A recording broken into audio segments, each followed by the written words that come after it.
Hello everyone, this is Julian from Arthera.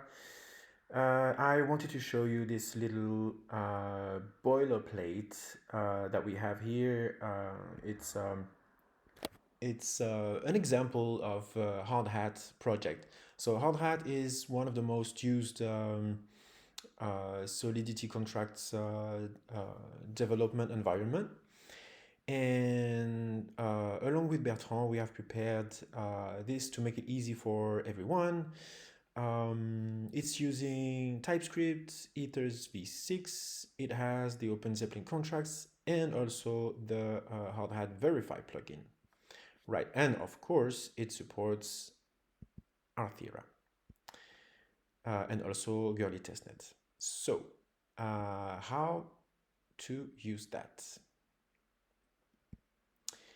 You can click on Use this template, create a new repository. I'm gonna use it on my own GitHub account, and I'm gonna call it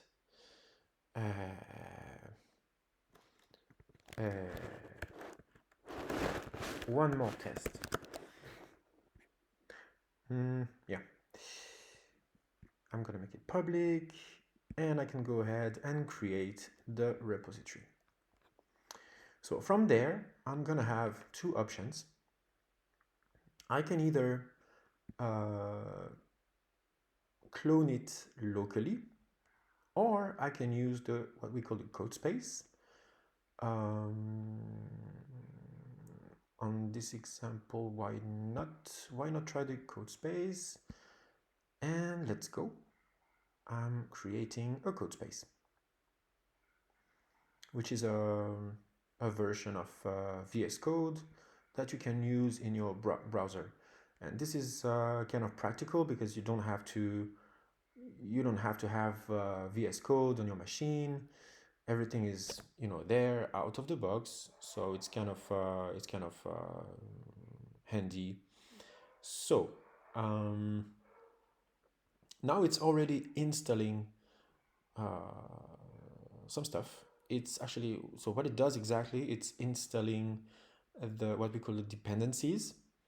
That's dependencies that's like node modules, right? It's so the node modules are kind of described there in the package.json file. There it describes all the modules that you want to have, and the versions of each of these modules. So let's see. It's still running.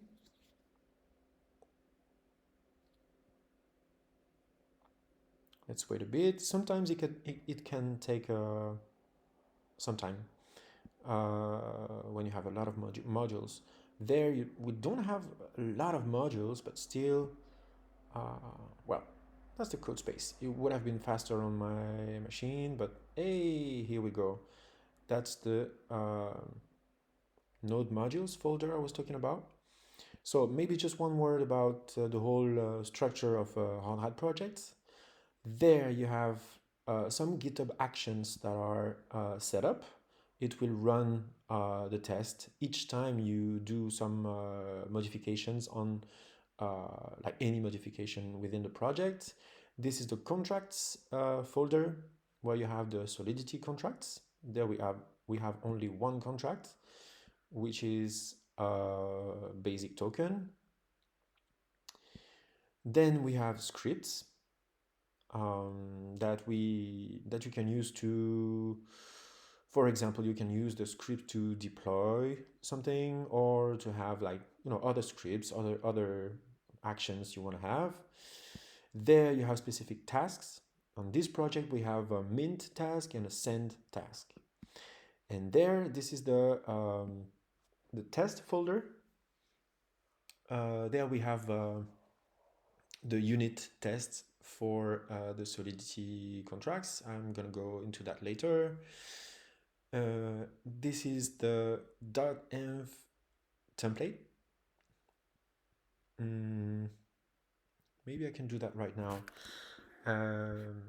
So as indicated, I can do pnpm install, but CodeSpace actually already did that for me, so I don't need to do it again. So the first thing I want to do is to go ahead and copy the .env.template and make it a .env file here, right? This is where you want to add a certain number of variables. I'm going to get into that later. This is the gitignore file, prettier ignore file, prettier RC. These are for the indentation and sort of formatting stuff. This is the license. This is the package lock. We don't really need to go into that. This is the README file. This is a JSON file that we have. And tsconfig file, we don't need to check it either. And this is most importantly the hardhat.config file. So there we describe which network we're going to use. In this project we have 3 networks set up. You have a Hardhat node that's here, then Gurley testnet, and then here Arthira testnet. And then you have other information. You have the version of the compiler and other stuff, other options that we have activated here, and also here like Etherscan verification information. So if you want to do some, if you want to add the verification of a contract like programmatically, automatically, you can have this this plugin that's called Hardhat Verify.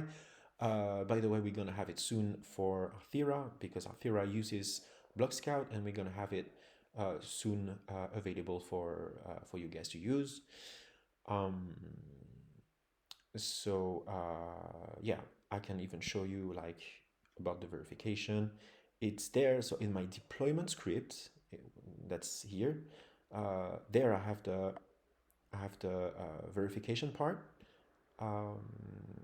Yeah, this is kind of practical because it automatically verifies the contract, right? So yeah, the first thing I did was to copy and create this .env file. So there, what you need, you're gonna need to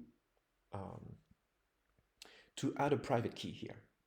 So I have prepared a private key that's here. So that's the private key I'm going to use. I didn't really check if it has some AA on it, but we'll see. And this is the Etherscan API key that you can have here. Right, you save this one, and then you're good to go. So this is done. Now I can go ahead and do pnpm test, which will run the unit test for my Solidity contracts, right? So it's going to run this file, and there we see that we have 3 tests passing, meaning that you have here you have the deployment part, okay, that then we use for each test that we do. So the first thing we check is there we check if the user has a balance of 10,000 units. Why that? Because that's what we define in the, okay, we don't have the declaration here, I'm sorry for that. There in the constructor we set, you know, we actually mint, so at the time of deployment of the contract we mint 10,000 units to the person who deploys the contract, right? So as you can see here is defined here, 10,000 units.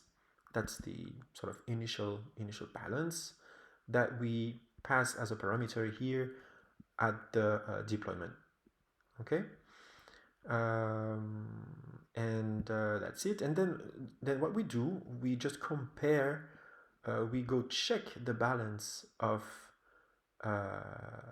of Alice, right? We check the balance of Alice, and this must return 10,000 units. Otherwise, the test fails, right? Then we have a bunch of interactions. The first one being is are we able to mint anything? As you know, we have on this contract, we have one very simple mint function where we give it we just give it the number of token we want to mint, and then it just mints and send the these tokens to the caller. What we call the caller is the person who calls the contract, right? So that's okay. That's done. Let's go back to the test, and there we check if users are actually able to transfer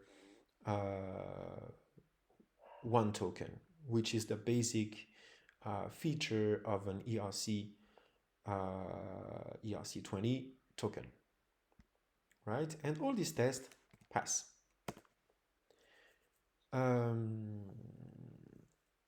Should I maybe add another test? Let me see. Let's see if it's possible to burn this token. Oh, I don't even know. I don't even remember if we can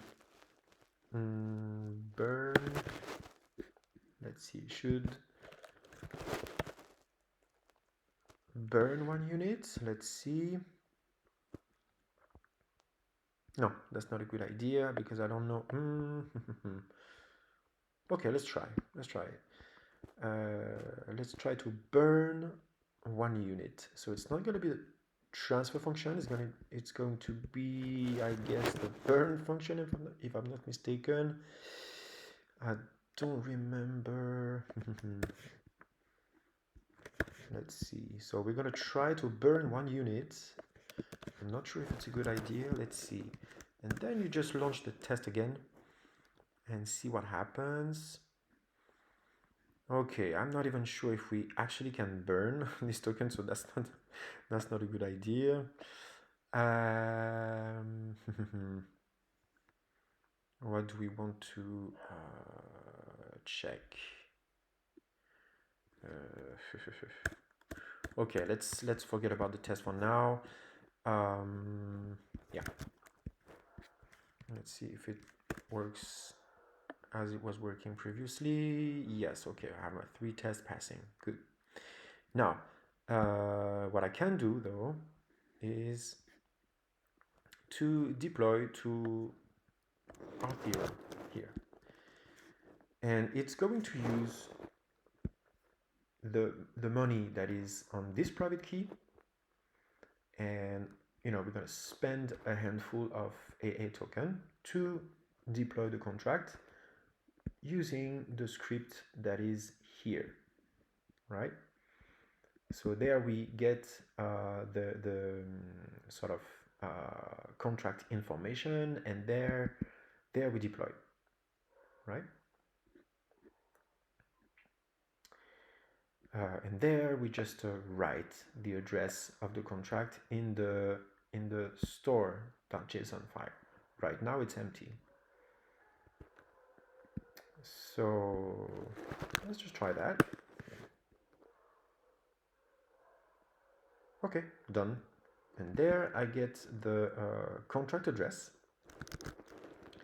There it was also written in the store.json. I can go to the Explorer and check what happened there. And yes, this is a basic contract deployment. I can check everything, and yeah, and we also, so we see that it was deployed, and also there was a mint of 10,000 units at deployment, right? Okay, and then another thing I can do is to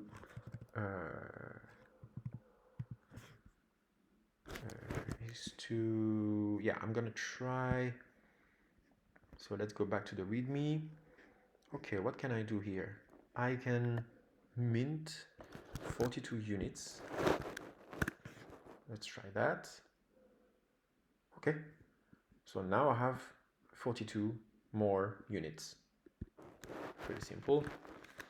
And if I want 42 million units, it's gonna work exactly the same. Now I have 42 million of these units on my wallet. By the way, I can also add it to MetaMask. So I just copied the address. This is my Satoshi account, which is like exposed and yeah. Anyway, so yeah, I can just import that token, and oh, that's my basic token here, and I actually see 42 million and 10,042 units. Yeah, so I just became a basic millionaire, obviously. Now what I can do is to send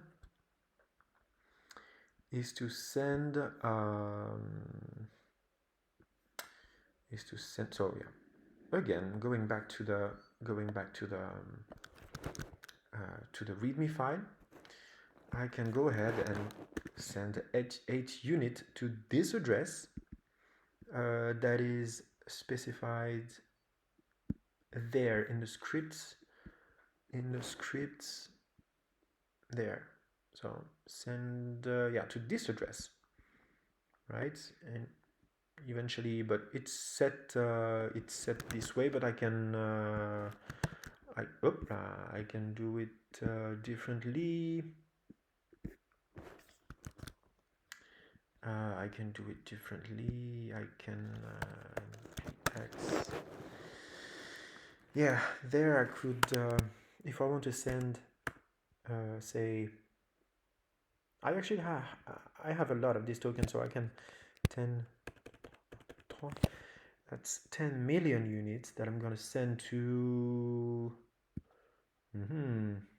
who do I want to make a millionaire here? Let's see.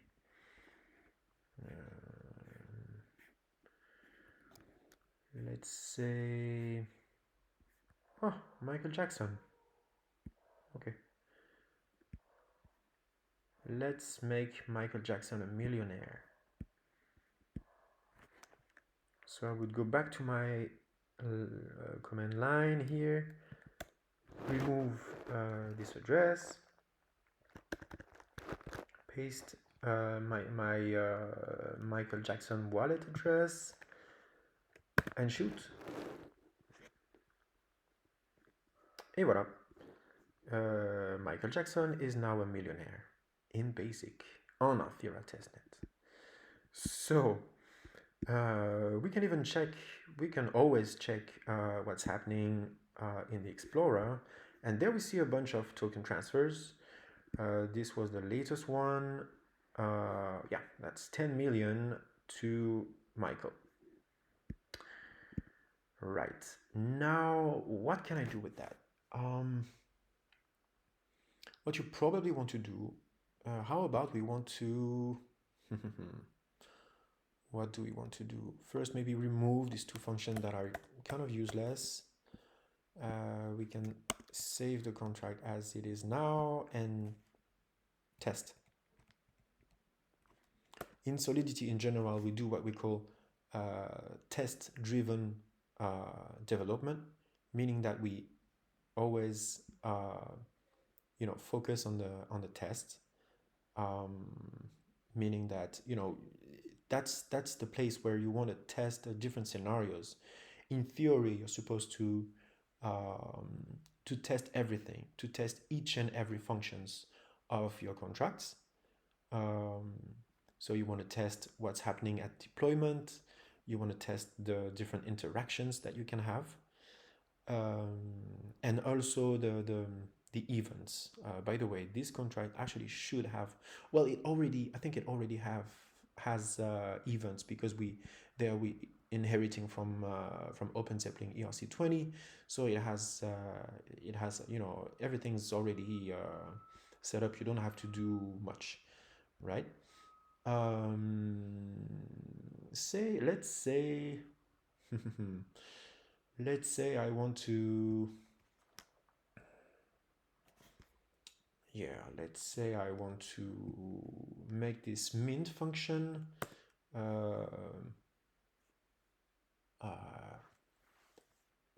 let's make people pay for mint this token, like let's say kind of an ICO contract. So we're gonna add require and we're gonna say message value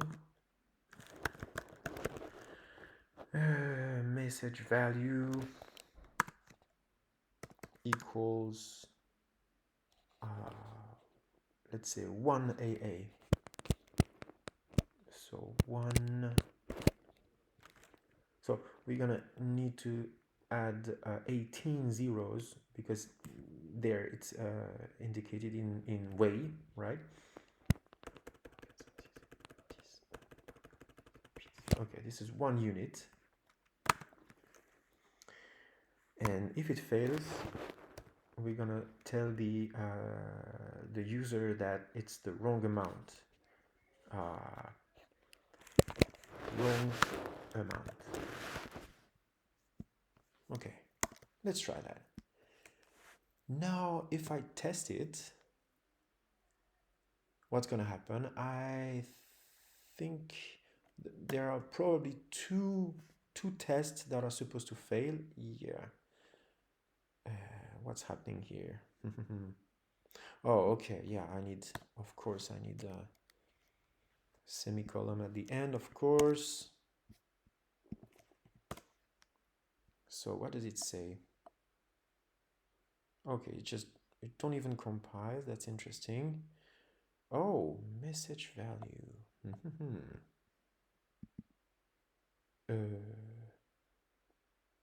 Why that? Okay. Oh, I think. Oh, it must be payable. So we're gonna make it payable. Let's see. I'm not sure. I think there were maybe some changes in Solidity or something. Okay, we're good to go. Good.